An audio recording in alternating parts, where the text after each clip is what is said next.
Okay, so this time with this baseline assessment, instead of going through the whole process of thin slicing, we're going to do it according to one strand on the rubric. So I did have these in piles, but that's okay. I can do that quickly.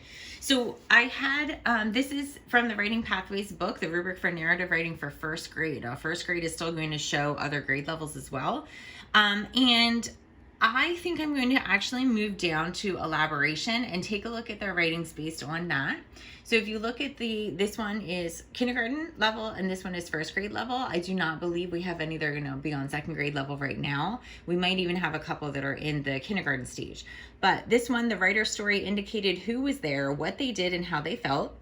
And then first grade is the writers put the picture from his mind onto the page. He had details in words and pictures. So this one is really thinking that they are taking everything in the story and writing it down in some way. They're really using details in the pictures and in the words. I feel like we're going to have some who have great details in the pictures, but not quite in the words.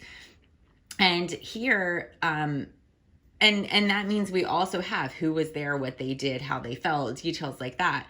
And then here we're looking to see if we know who was there, we know what the actions were, where the event was, and then maybe something about how they felt. The felt part is what I think we're going to be missing here, but this is what I'm going to kind of look for to see where we are on those two parts of the rubric for first grade. So when I look at this one, again, this is about when he took off his shirt. So it's him. He's the character.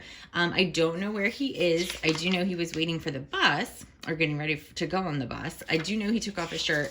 I don't know how he feels. So when I think about this, he's missing part of the kindergarten elaboration. When I look to pre-K, the writer put more and then more on the page. And I would say he's actually mid-level for that. So for now, and according to the class, we might have a different kind of high, medium, low, but according to the rubric, I'm going to put him as under kindergarten because of those pieces that he's missing there. My dad told me to go, so this is the one about finding the kitten. So we have him and his dad. We don't know where they are. We do know he found a cat. He caught some fish. He went home. He gave him some fish. He patched him up. I don't know how he felt. So I have a lot of details, I would say. When I think about this one, he did put the picture from his mind onto the page because he has some details in pictures and in words. I don't know how he felt. I don't know who... Oh, I'm sorry. There isn't anything about where they were. I apologize. What they did, who was there, just not how they felt. But I feel like they do have a lot of detail. So they don't have to have every single thing there, but you do just kind of gauge both of them. And actually, now that I know this doesn't have to have a where they are, I apologize. I might actually be able to put them at the kindergarten level. So let's put both of these there in kindergarten.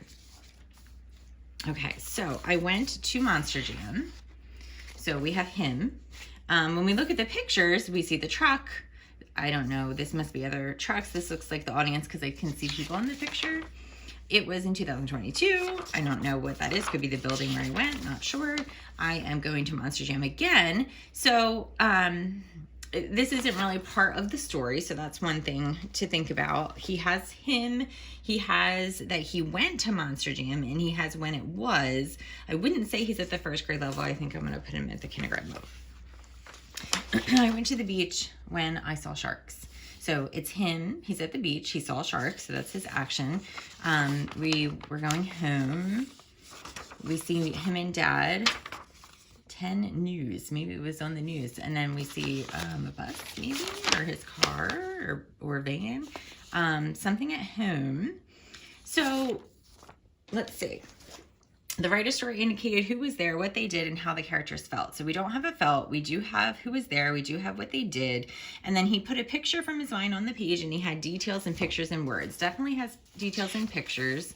Seeing sharks, going home. There's not really strong details. I think I'm going to put him on the kindergarten side. So this is what would happen. I would continue to look at each of them based on those rubrics and just kind of, make a call as to where I think they are, kindergarten or first grade. And if I find that some are in between, I might start to make an in-between pile. So let's do one more here. I went to the beach and I went to a game and I earned a prize, which was Pokemon. That was a nice little added detail there. They could have just said a prize, but they said Pokemon. However, this is not, it does have people that are there in the pictures. It doesn't say how he felt. Now, again, I'm not looking at the organization, which says that they had a page for beginning, middle, and end. So I'm not really, sorry, where is this? I'm not really worried about that right now. When I think about the overall, they told Drew and read a whole story. I mean, they did. They just didn't do it across pages. But when I look at the elaboration for first grade, the writer put the picture from his mind onto the page, and he had details and pictures and words. I actually think because of elaboration, I might put this more on the first grade side. And if I want to end up changing it to the middle, I might do that. I'm not going to do this. I'm going to see if I can find one that's really going to help us here.